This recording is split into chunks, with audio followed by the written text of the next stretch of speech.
internet actually has really a transformative power and changes a lot of businesses, and therefore has to change also our law. We actually all seem to be pretty much on the same line when it comes to developing e-commerce and what needs to be done to really make this digital single market happen. Both the people from the Commission and the industry and myself from the consumer side, I think we all agree on what are the real major practical problems which actually discourage both retailers and consumers from using more the internet. If you look at what European consumers are doing in the online environment, it's quite clear that they are already embracing the opportunity to shop online. Now, of course, there's far more opportunity that exists.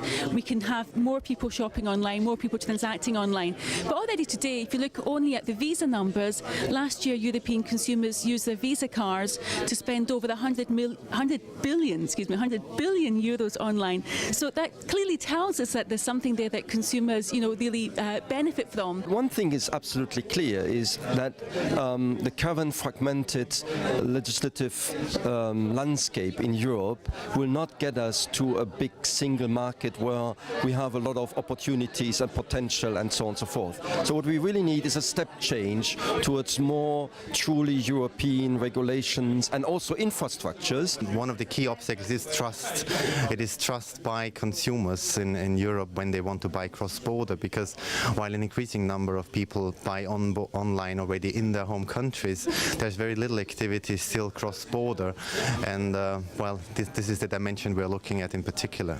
Pave the way, get some kind of new certification scheme, third-party certification, and then encourage really the sectors, the companies and representative consumer organizations, in my case B2C, to really work out simplified European contract terms with linked to this effective online dispute resolution schemes, and then we really move ahead, full stop. There's still an awful lot of scaremongering going around in public circles, in particular with politicians, and we've seen around us that there are many politicians talking about e-commerce, about the internet in particular, and when you dig a bit deeper you actually discover that they know very little about internet. So they're creating a perception, they're basing their policy decisions actually on something that is not in line with reality, because the overwhelming majority of what happens on internet is actually enriching people and is positive and is perfectly legal, like in the real world. It's really important that we find a way of making consumers feel